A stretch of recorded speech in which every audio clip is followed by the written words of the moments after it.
الحمد لله رب العالمين والصلاة والسلام على سيد المرسلين أما بعد فأعوذ بالله من الشيطان الرجيم بسم الله الرحمن الرحيم الصلاة والسلام عليك يا رسول الله وعلى آلك وأصحابك يا حبيب الله الصلاة والسلام عليك يا نبي الله وعلى آلك وأصحابك يا نور اللہ۔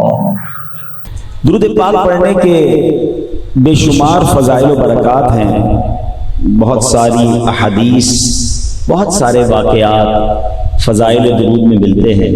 حضرت سفیان ثوری رحمۃ اللہ تعالی فرماتے ہیں کہ میں نے دوران طواف ایک شخص کو دیکھا جو ہر قدم پر درود پاک پڑھ رہا تھا۔ اچھا، طواف کی مختلف دعائیں کتابوں میں لکھی ہیں، پہلے چکر کی دعا، دوسرے چکر کی دعا، بڑے وظائف علماء نے لکھے ہیں، مگر آپ فرماتے ہیں میں نے اس شخص کو دیکھا جو ہر قدم پر صرف درود پاک پڑھ رہا۔ تو میں نے اس سے کہا کہ بھائی طواف کی اور بھی دعائیں ہیں، وہ بھی پڑھو، صرف درود پاک پڑھ رہے۔ تو کہتا ہے کہ اس میں ایک راز ہے، اور وہ راز یہ ہے کہ میں اور میرے والد صاحب حج کو نکلے تھے۔ اچھا، اس زمانے میں حج اونٹوں پر، گھوڑوں پر ہوتا تھا، قافلوں کی صورت میں ہوتا تھا، تو ہم پورے قافلے کے ساتھ سفر میں تھے۔ دوران سفر ہی میرے والد صاحب کا انتقال ہو گیا۔ اب انتقال ہونا ہی بڑی مصیبت تھی، مگر ایک اور مصیبت یہ آئی کہ میرے والد صاحب کا چہرہ جو ہے وہ سیاہ ہو گیا، پیٹ بھی پھول گیا۔ میں بڑا غمزدہ ہوا کہ یہ میرے والد صاحب کے ساتھ کیا ہوا، جنگل، بیابان، تنہا، والد صاحب کی میت ذات اور اس میں چہرہ سیاہ ہو جانا۔ کہتے ہیں میں بڑا دکھی تھا کہ میں نے والد صاحب کا چہرہ ڈھانپا اور بیٹھے بیٹھے میری آنکھ لگ گئی۔ اب جب خواب آیا تو خواب میں کیا دیکھتا ہوں کہ بڑی حسین و جمیل شخصیت ہے، لباس بھی بڑا صاف ہے، بڑی کمال کی خوشبو ان سے آ رہی ہے، اور ایسی خوشبو آ رہی ہے جو میں نے اس سے پہلے کبھی سونگھی نہیں ہے۔ وہ عظیم شخصیت میرے والد صاحب کے پاس آئے، کپڑا ہٹایا، اپنا مبارک ہاتھ میرے والد صاحب کے چہرے پر پھیر دیا۔ والد صاحب کا چہرہ جو سیاہ ہو گیا تھا، ان کا ہاتھ پھیرنا تھا کہ چہرہ نورانی ہو گیا۔ وہ شخصیت واپس جانے لگے، میں نے پکڑ لیا ان کا دامن، میں نے کہا حضور ایسی بے سر و سامانی میں، اتنی بڑی تکلیف میں آپ نے میری مدد فرمائی، میرے والد صاحب کا چہرہ نورانی کر دیا، اپنا نام تو بتائیے۔ اللہ اکبر۔ وہ شخصیت کہتے مجھے نہیں پہچانتے، میں ہی تو تیرا نبی محمد رسول اللہ صلی اللہ تعالی علیہ وسلم ہوں، تیرے والد سے بڑے گناہگار، مگر یہ مجھ پر کثرت سے درود پاک بھی پڑھا کرتے تھے۔ جب یہ بیماری میں مبتلا ہوئے تو انہوں نے مجھ سے فریاد کی، بے شک جو کوئی میرا امتی درود پاک کثرت سے پڑھتا ہے میں اس کی فریاد سنتا۔ اب نوجوان کی آنکھ کھل گئی، یہ سارا ماجرا تو خواب میں ہوا تھا، مگر وہ کہتا ہے جب میں نے والد صاحب کے چہرے سے کپڑا ہٹایا تو چہرہ چودھویں رات کے چاند کی طرح چمک رہا تھا۔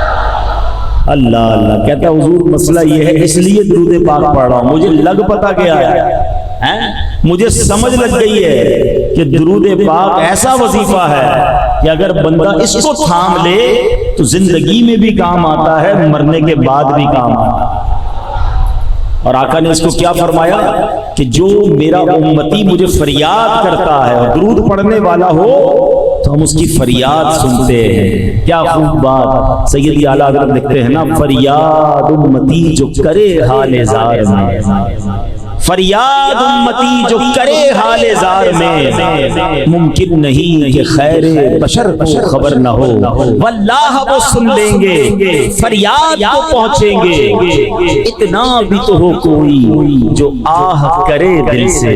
تو ہمیں دل سے فریاد کرنی ہے، آقا علیہ السلام پر درود پاک کی کثرت کرنی ہے۔ آج بھی وہ غلاموں پر مہربانی فرماتے ہیں، نبی پاک کی خاص نگاہ کرم جسے مل جائے اس کے سارے بگڑے کام سنور جاتے ہیں۔ ہاں، وہ شاعر نے کہا یاد رکھو اگر اٹھ گئی ایک نظر، ہاں ایک نظر ہی چاہیے بس، آقا نے توجہ فرمانی ہے، ہمارے سارے دکھ درد ٹھیک ہو جانے ہیں۔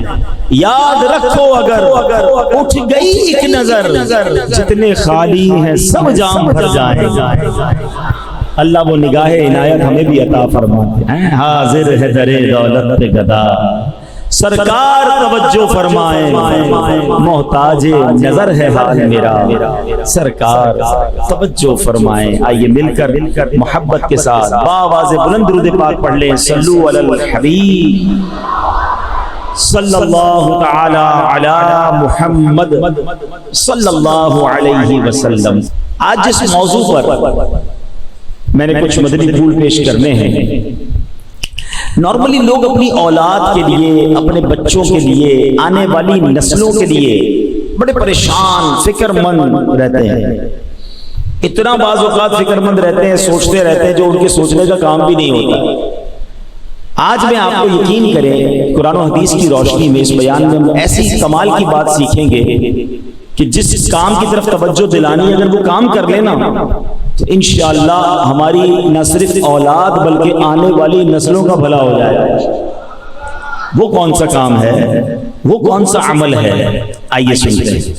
حضرت یحییٰ بن اسماعیل رحمۃ اللہ تعالی علیہ فرماتے میری ایک بڑی بہن تھی، وہ بیمار ہوئی تو ان کا ذہنی توازن جو ہے وہ ڈسٹرب ہو گیا، یعنی اب وہ سمجھداری والی باتیں نہیں کرتی تھی، دماغی توازن بگڑ گیا۔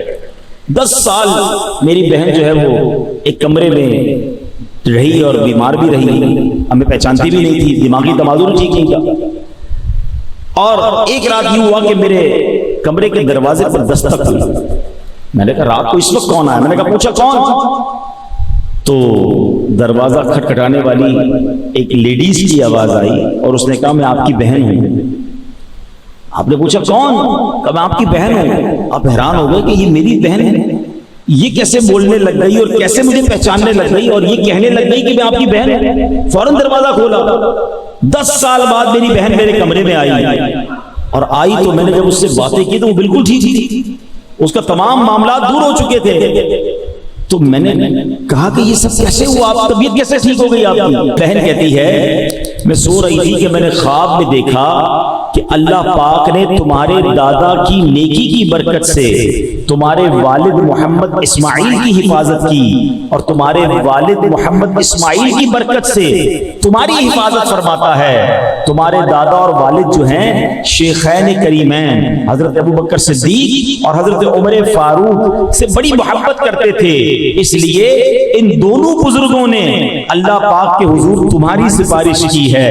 اب اگر تم چاہو تو دعا کرو، اللہ عز و جل تمہیں شفا عطا فرمائے گا، اور اگر چاہو تو تمہارے لیے صبر کرو تو جنت ہے۔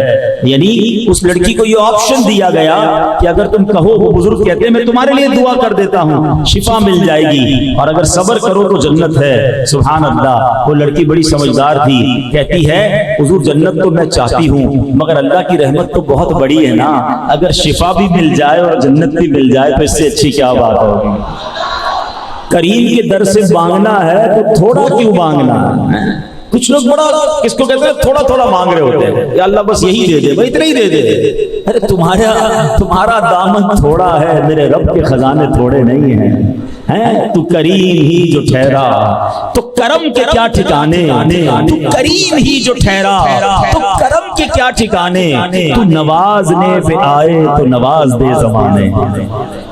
اب وہ لڑکی کہتی میں نے بزرگوں سے کہا کہ شفا بھی مل جائے اور جنت بھی مل جائے تو اس سے بڑی کیا بات ہوگی۔ اللہ اکبر۔ اب وہ بزرگ کہتے ہیں کہ تمہارے والد اور تمہارے دادا شیخین کریمین سے محبت کرتے تھے، اس کی برکت سے اللہ نے تمہیں شفا بھی دے دی اور تمہیں جنت کی بشارت بھی عطا فرما دی۔ اچھا یہ اتنا خوبصورت واقعہ ہے، اس میں بہت ساری باتیں سیکھنے کو ہیں۔ یہاں جہاں والد اور دادا کی نیکی کی برکت اولاد کو مل رہی ہے، مگر اس میں نیکی کون سی تھی؟ نیکی یہ ہے کہ صحابہ سے محبت ہے، شیخین سے محبت ہے۔ سبحان اللہ۔ تو پتا چلا کہ صحابہ اور اہل بیت اور اللہ کے نیک بندوں کی جو محبت ہے نا، وہ بندے کو بہت ساری مشکلوں سے بچا لیتی ہے۔ سبحان اللہ۔ جبھی تو ہم کہتے ہیں نا کہ ہم کو صحابہ اور اہل بیت سے پیار ہے، انشاءاللہ دو جہاں میں اپنا بیڑا ہر صحابی نبی، ہر صحابی نبی، ہر زوجہ نبی اللہ پاک ہمیں صحابہ، اہل بیت، اولیاء اور اپنے نیک بندوں کی محبت نصیب فرمائے۔ اچھا، اس میں سیکھنے کو دوسری جو بات ملی کہ انسان جب نیکی کرتا ہے نا تو وہ نیکی صرف اسے فائدہ نہیں دے رہی ہوتی، اس کی اولاد کو بھی فائدہ دیتی ہے، اس کی نسلوں کو بھی فائدہ دیتی ہے، اس کے گھر بار کو بھی فائدہ دیتی ہے۔ اور ہم بعض اوقات نیکی کر کے یا تو نیکی کرنے سے پہلے سمجھ رہے ہوتے ہیں یار اس کا کیا فائدہ ہے، تھوڑا سا ہی تو نیکی ہے، چھوٹی سی تو نیکی ہے، یہ نیکی کر کے بھول جاتے ہیں، پتہ نہیں کچھ ہوگا نہیں ہوگا۔ یاد رکھیے، نہ نیکی بھلائی جاتی ہے نہ گناہ بھلایا جاتا ہے۔ میں اور آپ تو بھول جاتے ہیں، مگر اللہ کی بارگاہ میں یہ سب لکھ لیا گیا ہے۔ بڑی خوبصورت حدیث ہے، جمعے کے خطبے میں یہ حدیث آپ نے کئی بار سنی ہوگی۔ اب پرابلم یہ ہے کہ جمعے کا خطبہ تو ہر بار سنتے ہیں، سمجھ تو آتا نہیں، نہ کبھی کوشش کی امام صاحب سے پوچھنے کی یا کوئی ٹرانسلیشن تو لوں، یار ہر جمعے کو جمعے کا خطبہ سنتا ہوں، سمجھ نہیں آتا امام صاحب کیا بول رہے ہوتے ہیں، حالانکہ اتنے کمال کے اس میں میسیجز ہوتے ہیں۔ اس میں ایک حدیث آتی ہے، البر لا یبلا والذنب لا ینسا والدیان لا یموت اعمل ما شئت کما تدین تدان۔ یاد آ رہا ہے؟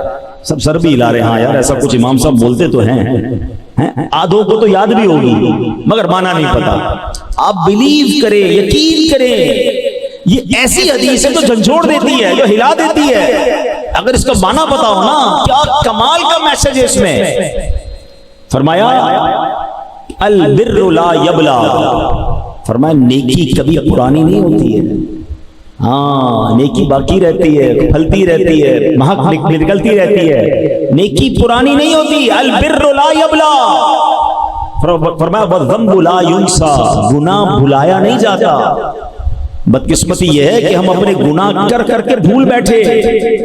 ہمارے بزرگوں سے بچپن میں کوئی خطا ہو نا تو وہ اسے یاد کر کے رویا کرتے تھے، ہم تو روز گناہ کر رہے ہیں، روز بھولی جا رہے ہیں۔ ذرا مسجد میں آ جائیں، اجتماع میں بیٹھ جائیں، کسی دعا میں آنسو بہ نکلیں، لگتا ہے یار میں تو بڑا نیک ہو گیا ہوں، میں نے تو بڑی زبردست نیکی کر دی، 100-200 مسجد کے ڈبے میں ڈال دیے، میں تو سخی بھی ہو گیا ہوں۔ ارے تجھے تیری 2 نیکیاں نظر آ رہی ہیں، 500 گناہ کر کے آیا، وہ شرم نہیں آ رہی؟ وہ کدھر گئے، وہ کس کھاتے پہ گئے؟ یہ بڑا پرابلم ہے ہمارا کہ نیکیاں ساری یاد ہیں، گناہ بھول جاتے ہیں۔ مگر سنو حدیث کیا کہہ رہی ہے، وَالذَّنْبُ لَا يُنْسَى، گناہ بھلایا نہیں جائے گا۔ پھر آگے فرمایا وَالدَّيَّانُ لَا يَمُوتُ، فرمایا بدلہ لینے والی ذات جو ہے نا اللہ کریم کی ذات، اس کو موت نہیں آنی۔ نیکی بھی تمہاری پرانی نہیں ہو رہی ہے، گناہ بھلایا نہیں جا رہا ہے، اور جس نے فیصلہ کرنا ہے، جس نے اس کا بدلہ دینا ہے، وہ ہمیشہ باقی رہے گا۔ اور آگے پتہ کیا فرمایا، اعمل ما شئت کما تدین تدان، کر لے جو کرنا ہے، جیسی کرے گا ویسی بھرے گا۔ کاش یہ میں کہتا ہوں ایک ہی حدیث جو ہے نا اتنا بڑا انڈیکیٹر ہے، اتنا بڑا یوں سمجھے میسج ہے کہ بندہ نیکی کرتے ہوئے سوچے کہ یار اور کر لوں، یہ باقی رہے گی، یہ پرانی نہیں ہوگی، یہ کام آئے گی، کہیں نہ کہیں اس کا فائدہ ہوگا، یہ بلا کو روک لے گی، یہ رزق میں برکت لے آئے گی، یہ بچوں کے لیے بھلائی بن جائے گی، یار تھوڑی اور کر لوں، تھوڑی اور نیکی کر لوں، تھوڑے نوافل اور پڑھ لوں، تھوڑا ذکر و اذکار اور کر لوں، تھوڑا صدقہ اور دے دوں، تھوڑی کسی کی مدد اور کر دوں، یار یہ میرا اکاؤنٹ بڑھ رہا ہے۔ البر لا یبلا، نیکی پرانی نہیں ہو رہی۔ اور جب جب گناہ کرنے کو جی چاہے نا تو یاد آ جائے وَذَنْبُ لَا يُنْسَى، یار یہ میں حرام دیکھ رہا ہوں، یہ بھلایا نہیں جائے گا، یہ باقی رہے گا، اس کا جواب دینا پڑے گا، اس کی مار نہ پڑ جائے۔ اللہ کرے کہ یہ بات سمجھ آ جائے۔ اور یہ آخر میں فرمایا نا اعمل ما شئت کما تدین تدان، کر لے تجھے جو کرنا۔ کچھ لوگ کہتے ہیں نا یار چلو یار ابھی کر لو بعد میں دیکھیں گے، یہ حدیث یاد رکھنا، کما تدین تدان، جو کرو گے ایسی بھرو۔ کوئی آج کل کھجور کا پودا لگا کر آم کی امید نہیں رکھتا ہے، اپنے گھر میں ناریل کا بیج لگائیں اور کیا امرود نہیں نکل رہے؟ لوگ کہیں گے طبیعت تو ٹھیک ہے، ناریل ہی نکلے گا، لگایا ناریل، امرود کہاں سے آئے گا؟ تو گناہ کر کر کے جنت کی امید رکھنا کیسا؟ اللہ کو ناراضی والے کام بھی کروں اور امید یہ ہے کہ جنت میں چلا جاؤں، قبر جنت کا باغ بن جائے، نمازیں بھی قضا ہو رہی ہیں، خود سوچو نا بیج کون سا لگا رہے ہو؟ اگر جنت میں جانا ہے تو جنت والا راستہ بھی تو اختیار کرنا پڑے گا نا۔ اب مثال کے طور پہ میں اس وقت فیضان مدینہ سے اس کے قریب سے آ رہا ہوں ملیر. اب ملیر آنے کے لیے مجھے شارع فیصل لینا پڑا نا. اب میں کہوں میں سپر ہائی وے جا رہا ہوں, دعا کر دیں ملیر پہنچ جاؤں, لوگ کہیں گے حضرت پہلے روڈ تو ملیر کا لیں پھر دعا کروائیں کہ رش نہ ملے. روڈ آپ نے لیا ہوا ہے جناب حیدرآباد کا اور دعا ہم سے کروا رہے ہیں ملیر کی. کیا کہیں گے لوگ؟ سچ بتاؤ. چلے میں تھوڑا سا اور اس کو عوامی زبان میں سمجھا دیتا ہوں. ایک بچہ ہے, امام صاحب کو ملا, کہتا ہے امام صاحب دعا کر دیں میٹرک میں پاس ہو جاؤ. میٹرک کے امتحان بھی ہو رہے تھے. دوسری دن آیا, امام صاحب کو بھی روکا, 3 نمازیوں بھی کہا ذرا آپ سب دعا کر دینا میٹرک کے امتحان میں پاس ہو جاؤ. کہ اچھا بیٹا چلے دعا کر دیں. تیسرے دن پھر آ گیا, کہ دوبارہ دعا کر دیں. بچہ تم کون سے اسکول میں پڑھتے ہو؟ کہ میں پڑھتا تو نہیں ہوں. اسکول میں نہیں پڑھتے؟ کہ امتحان دیا ہے؟ نہیں. ارے امتحان بھی نہیں دیا, اسکول میں داخلہ نہیں لیا, اور روز آ کے ہم سے دعا کروا رہے ہو میٹرک میں پاس ہو جاؤ. کیا کہو گے اس کو؟ پاگل آدمی ہو. ہم میں سے کچھ لوگوں کا معاملہ یہی ہے, حضرت دعا کر دے جنت میں چلا جاؤں, حضرت دعا کر دے نیک بن جاؤں. بہت اچھی بات ہے دعائیں, میں خدا نہ خواستہ دعا کو غلط نہیں کہہ رہا. بھائی جنت میں جانے کی دعا کر رہے ہو, کوئی 2-4 قدم جنت کی طرف اٹھائے بھی کہ نہیں؟ کوئی نمازیں شروع کی کہ نہیں؟ دعا کر دے نیک بن جاؤں تو کچھ نیک لوگوں کی صحبت بھی اپنائی کہ نہیں؟ کام سارے غلط جاری ہیں اور روز دعائیں کر رہے ہیں. دعا بھی کرنی ہے مگر اس سے پہلے کچھ دوا بھی تو کر لو نا. خدا را سمجھو بیج جو بونا ہے وہی کاٹنا ہے. ہم نیکیاں کریں پھر اللہ سے دعا کریں یا اللہ قبول فرما لے, پھر دعا کریں مولا جنت عطا فرما دے, پھر مزہ ہے نا.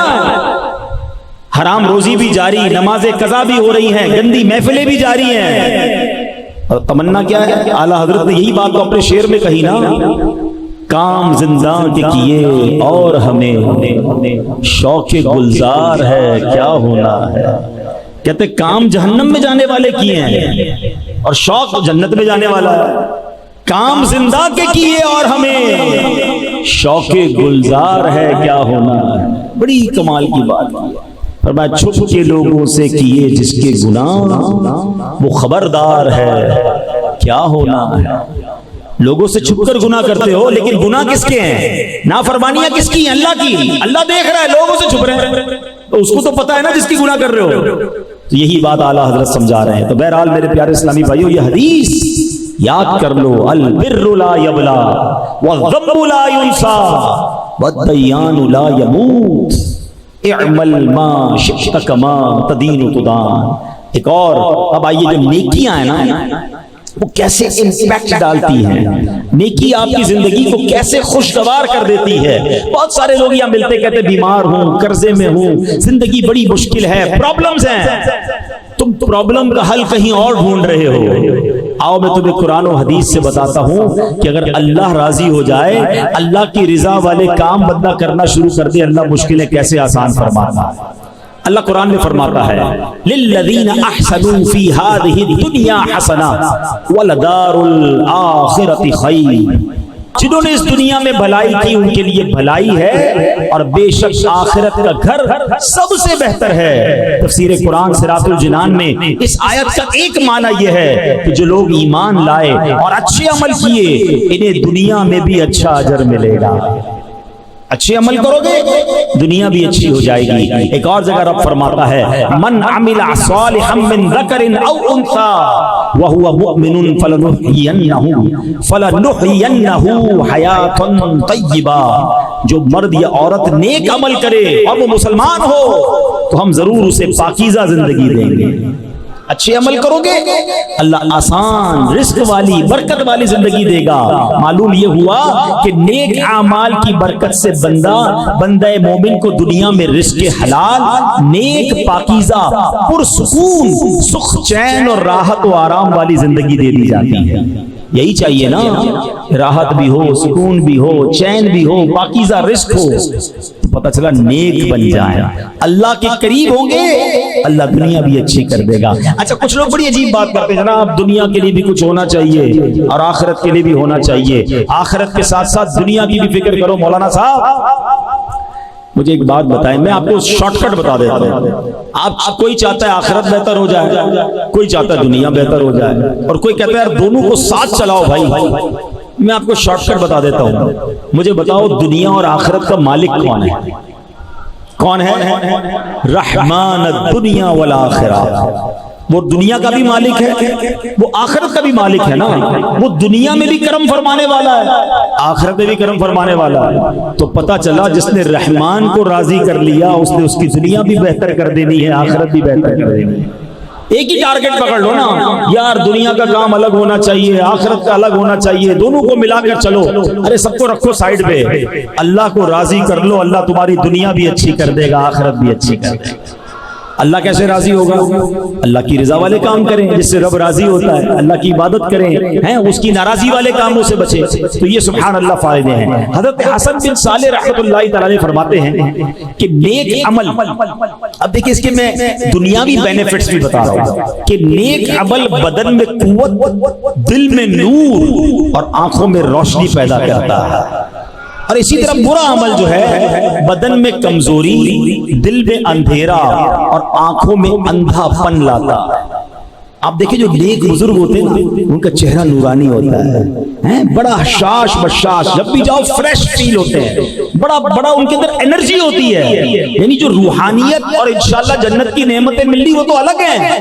اللہ ان کی باڈی کے اندر، ان کے جسم کے اندر ان کو روحانی طاقتوں سے نواز دیتا ہے۔ میں کہتا ہوں اور کہیں نہ جاؤ یار، 75 سال کے پیر و مرشد ہیں ہمارے، اللہ ان کو نیکیوں والی طویل زندگی عطا فرمائے۔ آپ یقین کریں جوان آدمی تھک جاتا ہے مگر اللہ پاک نے جو ان کو طاقت دی ہے، جو روحانیت دی، اللہ اس میں اور اضافہ فرمائے، نظر بد سے بچائے۔ روزے میں ہماری آواز نہیں نکلتی عصر کے بعد، وہ عصر کے بعد مدنی مذاکرہ کر رہے ہیں، رات کو تراویح کے بعد مدنی مذاکرہ کر رہے ہیں، پھر خصوصی مدنی مذاکرہ کر رہے ہیں، پھر سحری، بندہ سحری افطاری میں تو کہتا ہے اکیلے میں کروں گا یار تھکن لگتی ہے، وہ سحری بھی عوام میں کر رہے ہیں، وہ افطاری بھی عوام میں کر رہے ہیں۔ یہ کیا روحانی طاقت ہے بھائی، ہماری آنکھوں کے سامنے ہے نا۔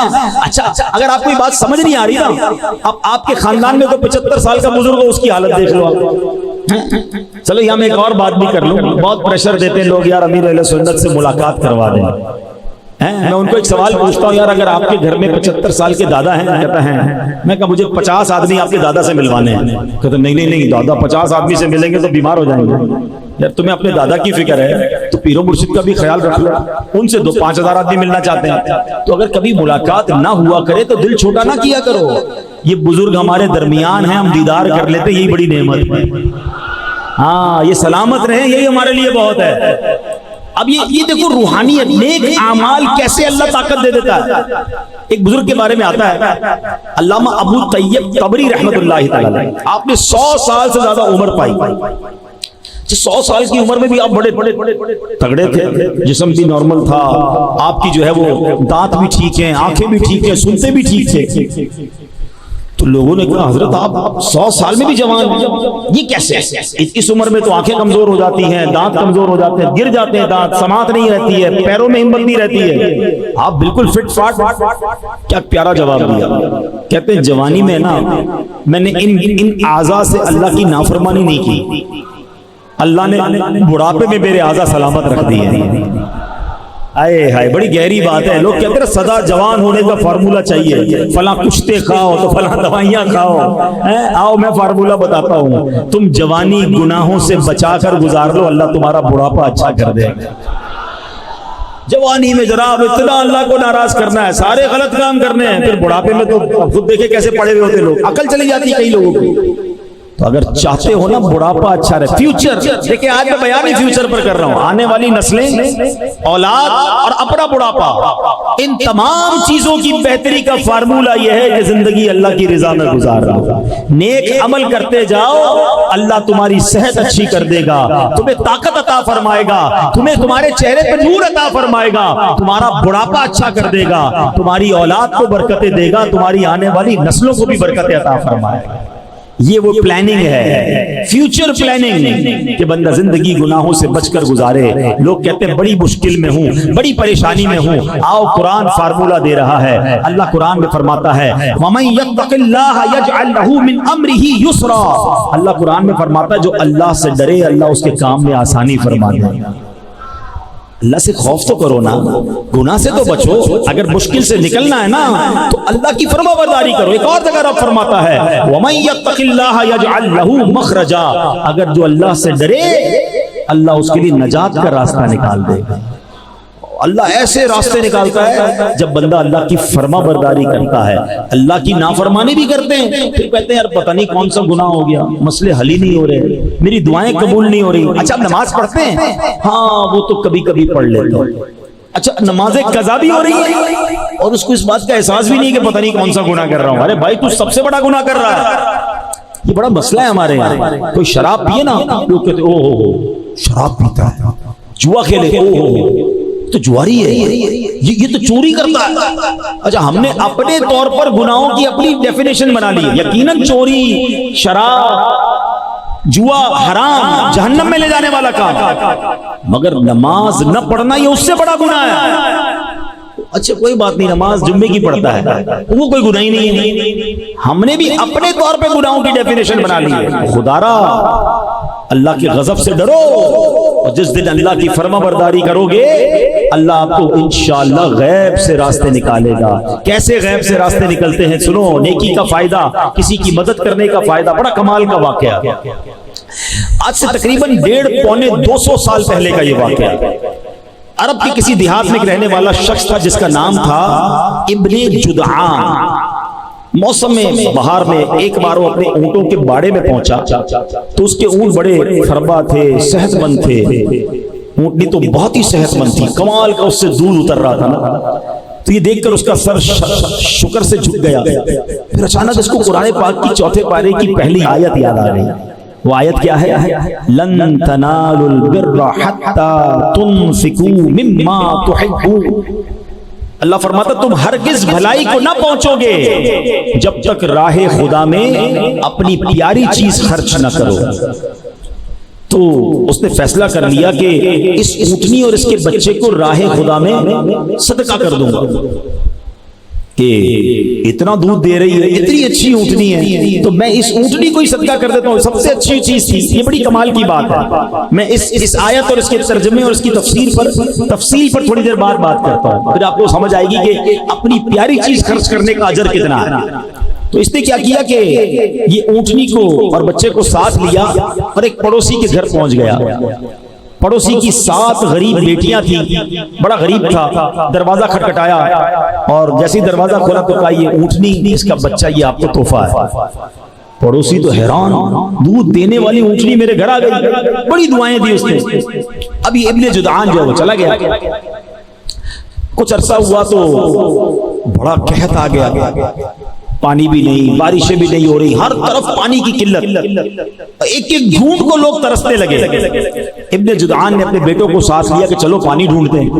ڈھونڈتے ڈھونڈتے وہ ایک غار, انڈر گراؤنڈ ایک غار تھا, اس میں چلا گیا. جب اندر اترا تو کہ شاید یہاں پانی مل جائے. اندر اترا تو پانی میں تو گیا لیکن پانی نہیں تھا بلکہ دلدل تھی. بچوں نے بڑی آوازیں لگائیں, ابن جدعان باہر ہی نہیں نکل سکا.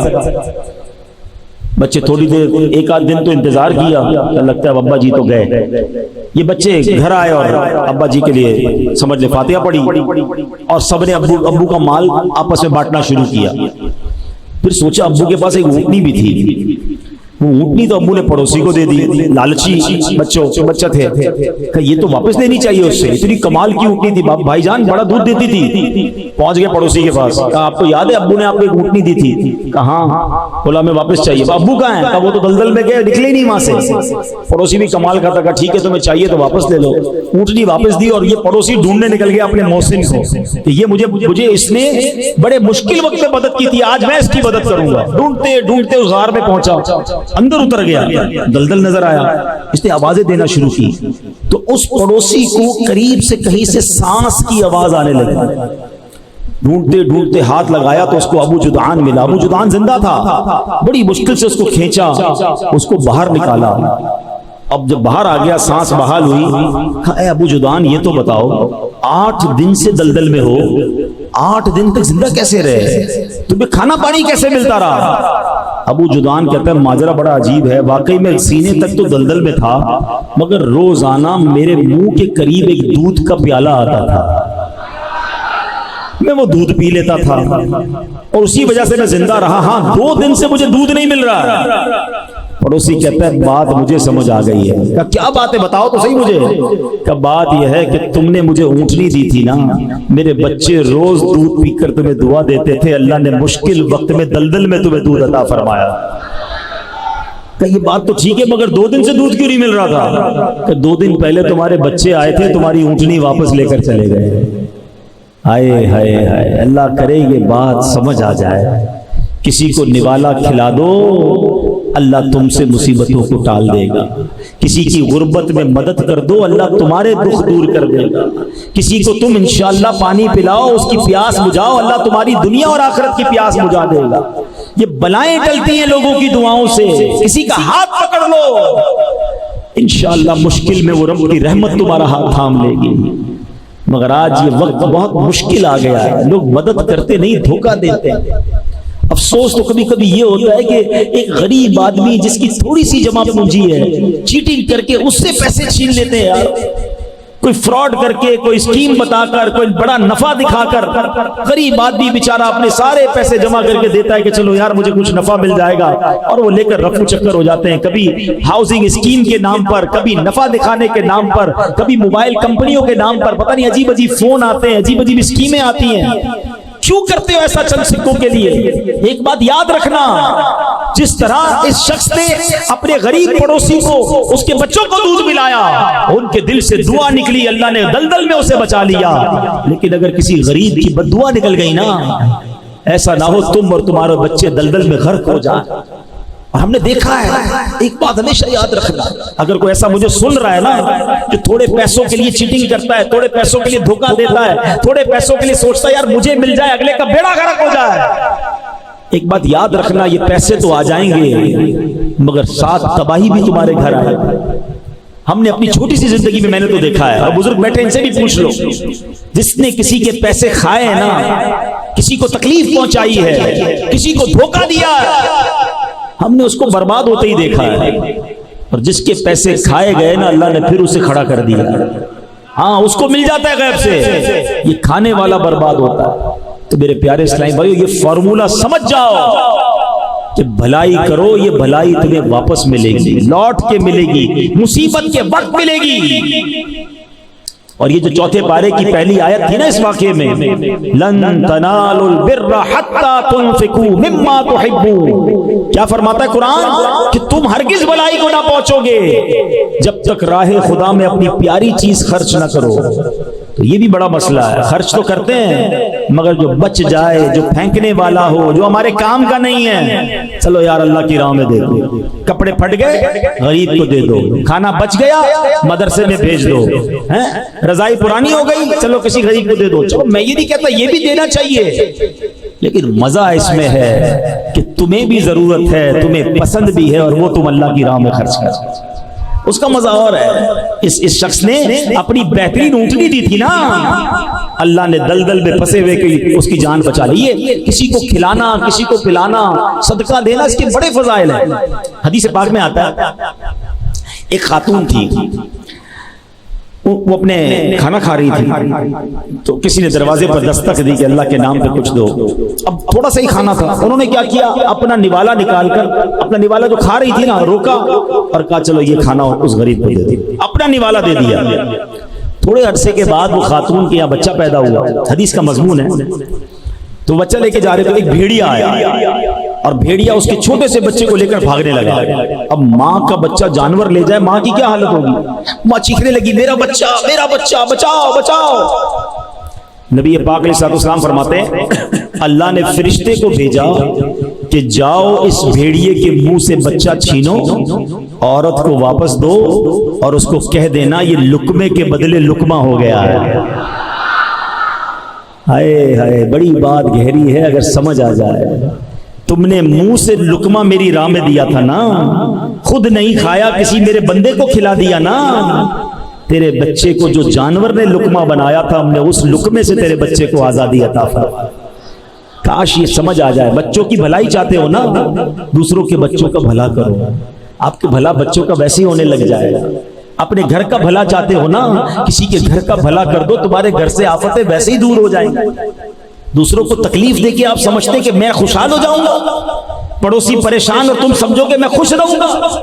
نہیں، دوسروں کا بھلا، دوسروں کی خیر، اس کی برکتیں آئیں گی، اس کی ریفلیکشن آئے گی. یہ گو اراؤنڈ کہلاتا ہے. جو بندہ کرتا ہے وہ واپس آتا ہے لوٹ کے. برائی کرو گے برائی لوٹ کر آئے گی، اچھائی کرو گے وہ کہیں نہ کہیں تمہارے سامنے ضرور آئے گی. اور اس کی روایتیں موجود ہیں کہ انسان جب صدقہ کرتا ہے وہ بلا کو روک لیتا ہے. بلا آ رہی ہوتی ہے اس کو روک لیتا ہے، نہیں آنے دیتا بندے کے اوپر. دعا جو ہے نیکی ہے نا، بلا کو روکتی ہے، بلا سے دعا لپٹ جاتی ہے، نہیں آنے دیتی بندے کے اوپر. تو نیکیاں کرو، یہ تمہیں کہیں نہ کہیں دنیا میں اس کا بینیفٹ کمال انداز میں ملتا رہے گا. نہ صرف ہمیں ملے گا، ہماری نسلوں کو ملے گا. تو بہرحال میرے پیارے اسلامی بھائیوں، پتہ یہ چلا کہ ہمیں نیکیاں کرنی ہیں، بھلائی کرنی ہے. اچھا، اولاد کو کیسے برکتیں ملتی؟ قرآنی واقعہ سورہ کہف جو پڑھتے ہیں انہوں نے تو کئی بار یہ واقعہ پڑھا ہوگا، تلاوت پہ تو پڑھا ہوگا، پتہ نہیں ترجمہ پڑھا ہے نہیں پڑھا. حضرت موسیٰ اور حضرت خضر کا واقعہ ہے نا. سورہ کہف میں سبحان اللہ ذکر ہوتا ہے وَأَمَّا الْجِدَارُ فَكَانَ لِغُلَامَيْنِ يَتِيمَيْنِ فِي الْمَدِينَةِ وَكَانَ تَحْتَهُ كَنْزٌ لَهُمَا وَكَانَ أَبُوهُمَا صَالِحًا فَأَرَادَ رَبُّكَ أَن يَبْلُغَا أَشُدَّهُمَا وَيَسْتَخْرِجَا كَنْزَهُمَا رحمتم من ربک. سبحان اللہ. ترجمہ کیا ہے؟ رہی وہ دیوار، وہ شہر کے دو یتیم لڑکوں کی تھی اور اس کے نیچے ان کا خزانہ تھا اور ان کا باپ نیک آدمی تھا. تو آپ کے رب نے چاہا کہ وہ دونوں جب اپنی جوانی کو پہنچے اپنا خزانہ نکال لیں. آپ کے رب کی رحمت سے حضرت خضر نے وہ دیوار کھڑی کر دی. اور ریزن کیا بتایا حضرت موسیٰ کو کہ ان کا باپ بڑا نیک تھا. یہ دو یتیم بچوں کا خزانہ اس دیوار کے نیچے دفن تھا.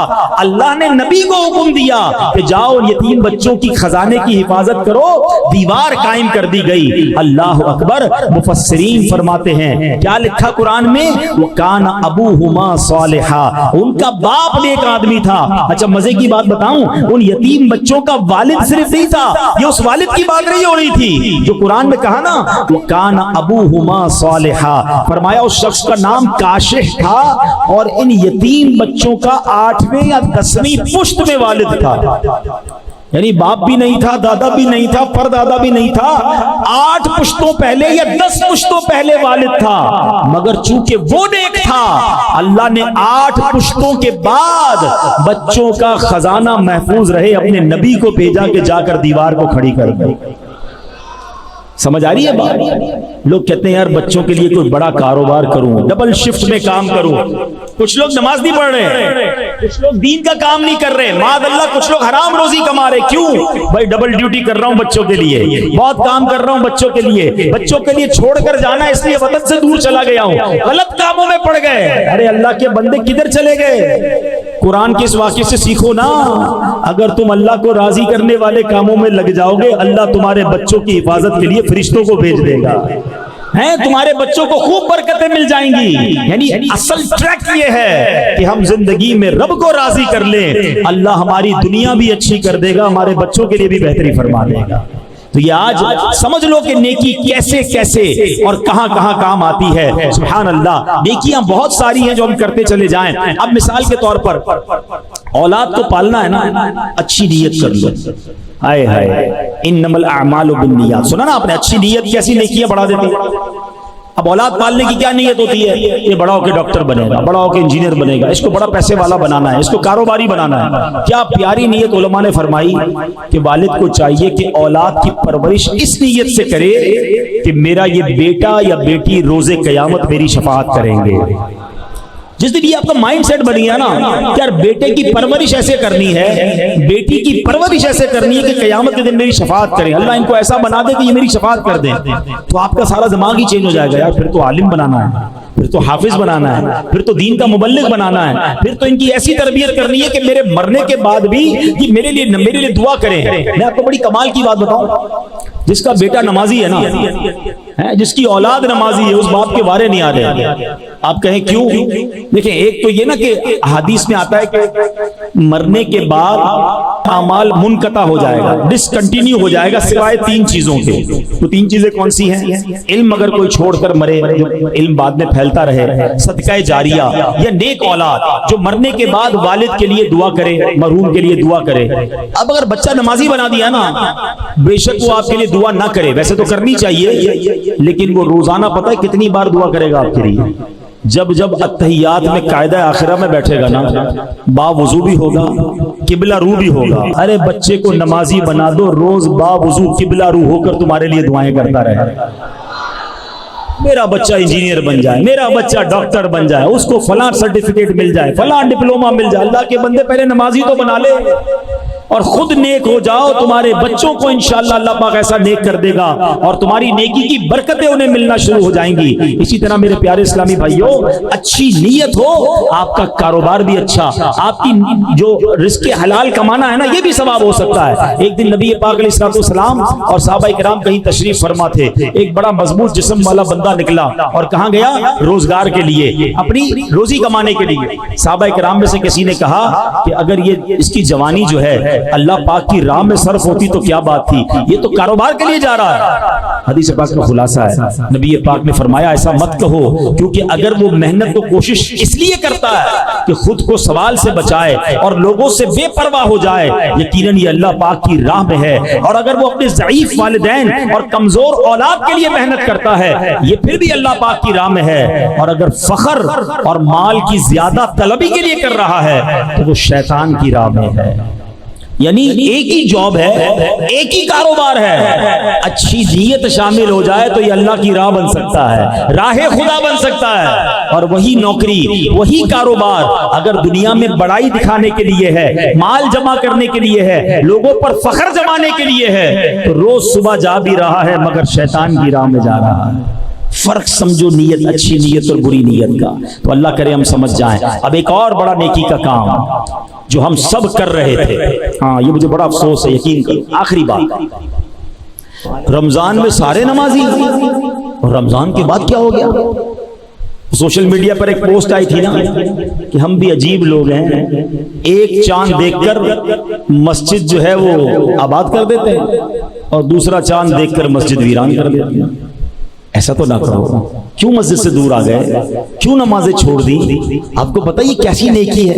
یہ نیکی آپ کو دنیا میں کیسے کمالات اور آخرت کی اور آپ کی اولاد کو کیسے کمالات دے سکتی ہے؟ سنتے جاؤ. نماز ایک شکر ہے اور شکر کی برکت سے نعمتوں میں اضافہ ہوتا ہے. نماز ہر مسلمان پر فرض ہے. جو 5 نمازیں پابندی کے ساتھ ادا کرنے کی عادت بنا لے، انشاءاللہ فرض شناس ہو جائے گا، لاپرواہی، سستی اور کاہلی کی آفت سے بچنے میں کامیاب ہو جائے گا.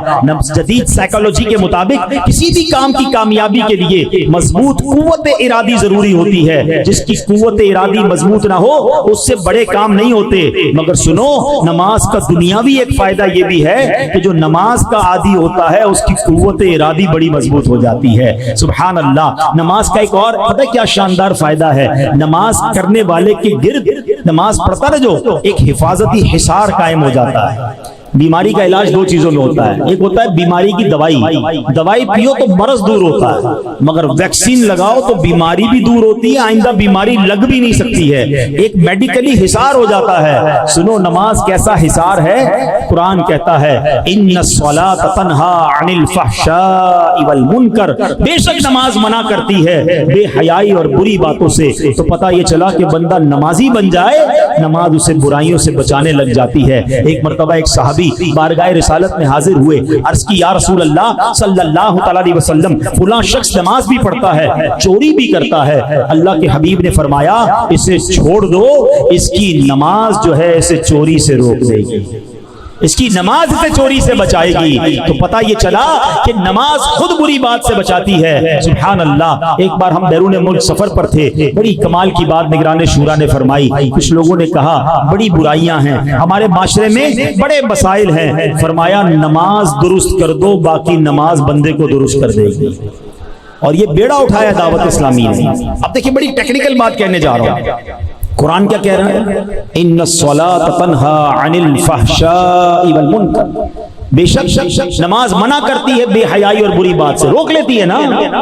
ہمارے محلے کا نمازی نماز پڑھ رہا ہے، بے حیائی نہیں چھوڑ رہا. 2 باتیں کیسے ٹکرا رہی ہیں؟ اس کا مطلب پتہ کیا آنسر کیا آئے گا؟ اس کا مطلب یہ ہے کہ نماز ٹھیک نہیں ہے.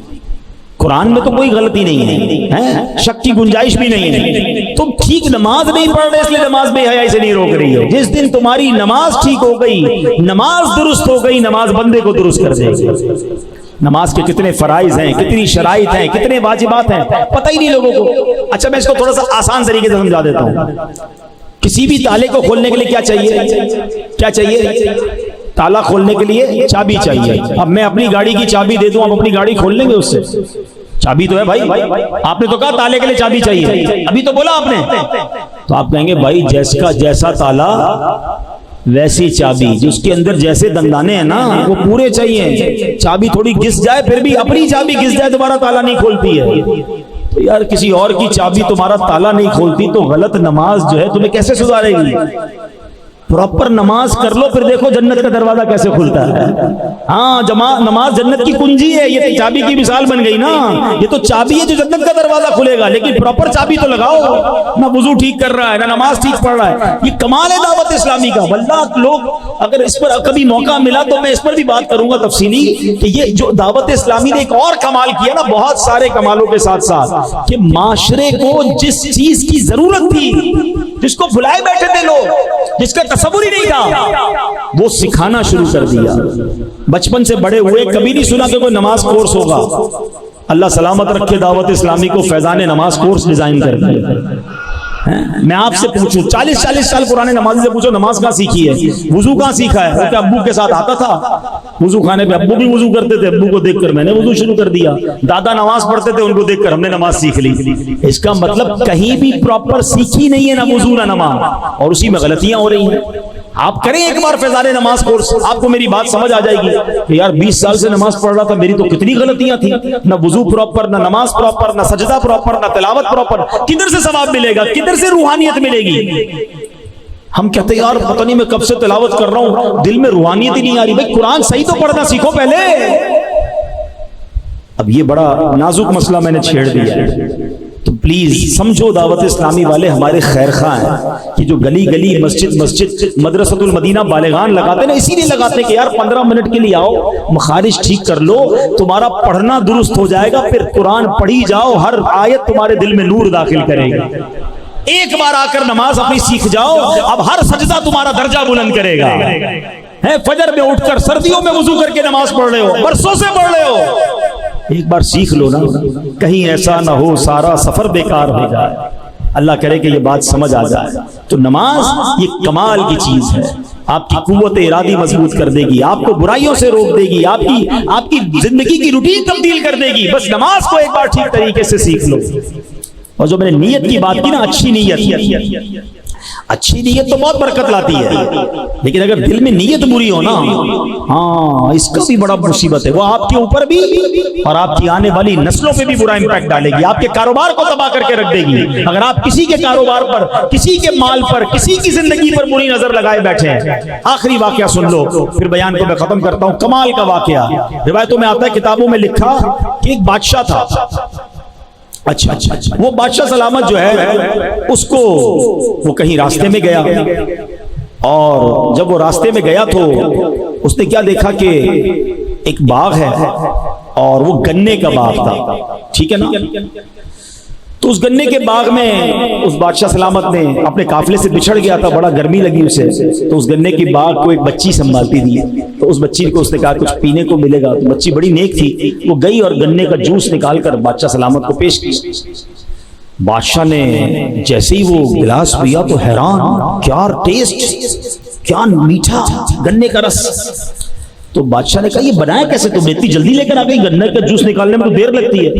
کہ اللہ نے ہمارے باغ میں بڑا کمال دیا ہے، اتنے کمال کے گنے ہیں کہ ہاتھ سے دباتے ہیں تو جوس نکل آتا ہے. اچھا ہونا کیا چاہیے تھا کہ ماشاءاللہ اللہ تمہارے باغ میں اور برکت دے. اچھا آدمی تو یہ کہتا نا. بادشاہ کہتا ایسا باغ، اتنی کوالٹی، چلو اس باغ پہ قبضہ کر لیتے ہیں. ظالم آدمی تو یہی سوچتے ہیں نا کہ قبضہ کر لیتے ہیں، اس باغ کو میں لے لیتا ہوں، بچی کیا کر لے گی میرا. اچھا نیت خراب ہو گئی اور اب کہتا ذرا ایک اور گلاس لے کر آؤ، قبضہ تو کرنا ہی اب تو اپنا ہی ہو گیا نا. بڑے لوگ تو ہی سمجھتے ہیں نا اب تو اپنا ہی ہو گیا، اب کیا کرے گی چھوٹی سی بچی ہے، چلو ایک اور پلاؤ گلاس. تھوڑی دیر ہوئی تو بچی جو ہے وہ روتی بھی آئی اور کہتی لگتا ہے ہمارے بادشاہ کی نیت خراب ہو گئی. بچی آ کر کہتی ہے، بادشاہ کہتا ہے کیوں ایسا کیوں؟ اچھا اس کو پتہ نہیں یہی بادشاہ ہے جو ہمارے باغ میں بیٹھا، یہی بادشاہ، نیت بھی اسی کی خراب ہوئی ہے. بچی روتی بھی آئی، کہتی ہے لگتا ہے ہمارے بادشاہ کی نیت خراب ہو گئی. کہ کیوں کہہ رہی ہو ایسا؟ کہ بات یہ ہے کہ میں اتنی زور سے گنے کو دبا رہی ہوں، رسی نہیں نکل رہا. کیونکہ جب بادشاہ کی نیت خراب ہوتی ہے نا تو اللہ پاک برکت اڑا دیتا ہے، برکت ختم ہو جاتی ہے. اللہ اکبر. اب وہ بادشاہ نے دل ہی دل میں بری نیت سے توبہ کی، کہا نہیں مجھے اس بچی کا باغ نہیں لوٹنا ہے. اب پھر جاؤ دیکھو شاید رس نکل آئے. تھوڑی دیر میں بچی خوشی خوشی آتی ہے، دیکھیں گنے سے رس نکلنا شروع ہو گیا ہے. ہماری میمنی کی ایک کہاوت ہے، آج سن لو اور سمجھ بھی لو کہ نیت میں خطرہ تو جولی میں پتھرا. کہ جس کی نیت میں خطرہ ہوتا ہے نا، بری نیت ہوتی ہے، اس کی جولی میں پتھر ہی آتے ہیں، آتا اور کچھ نہیں ہے. تو نیتیں اچھی رکھو، لوگوں کی اچھی باتیں سوچو، لوگوں کی بھلائی سوچو، لوگوں کی خیر خواہی کرو، اپنا ہی بھلا ہونا ہے. ہاں آپ کی چیزیں آسان ہونا شروع ہو جائیں گی. تو بہرحال آج کے بیان کا خلاصہ یہ ہے کہ اپنے بچوں کی، اپنی نسلوں کی اور اپنے فیوچر کی بہتری چاہتے ہیں نا تو نیک اعمال کریں، اچھے اعمال کریں. اللہ سلامت رکھے میرے پیر و مرشد کو. ہمیں پورا رسالہ ہی نیک اعمال کا عطا فرما دیا ہے. 72 نیک اعمال دے دیے کہ چلو عمل کر لو، جنت کا راستہ اپنا لو. تو ماشاءاللہ ایک سے ایک اس میں نیک عمل ہے. تو 72 نیک اعمال کا رسالہ حاصل کریں. اسلامی بہنوں کے لیے 63 ہیں، بچوں کے لیے بھی ہیں، بڑوں کے لیے بھی ہیں، بلکہ جو حج پر جا رہے ہیں ان کے لیے بھی ہیں. اللہ کرے کہ ہم نیک اعمال پر عمل کرنے والے بن جائیں اور اپنی آخرت کی فکر کرنے والے بن جائیں. انہی نیک اعمال میں ایک نیک عمل جو ہے وہ مدنی قافلہ ہے. تو مدنی قافلے یقیناً پاکستان میں دنیا بھر میں سفر کرتے ہیں، تو آپ بھی مدنی قافلوں کے مسافر بن جائیں. اللہ پاک ہم سب کو نیک اعمال کرنے کی توفیق عطا فرمائے، ہمارے گناہوں کو معاف فرمائے، ہمارے بچوں کی خیر فرمائے، ہماری آنے والی نسلوں کی خیر فرمائے. اللہ کریم ہم سب سے راضی ہو جائے اور ہمیں بڑھاپے میں بھی صحت والی، عافیت والی اور نیکیوں والی زندگی عطا فرمائے. اور جب آخری وقت آئے تو مدینہ منورہ میں ایمان اور عافیت والی، شہادت والی موت ہم سب کو عطا فرمائے. جنت البقیع ہم سب کا مقدر بن جائے. آمین بجاہ النبی الامین صلی اللہ تعالی علیہ وسلم.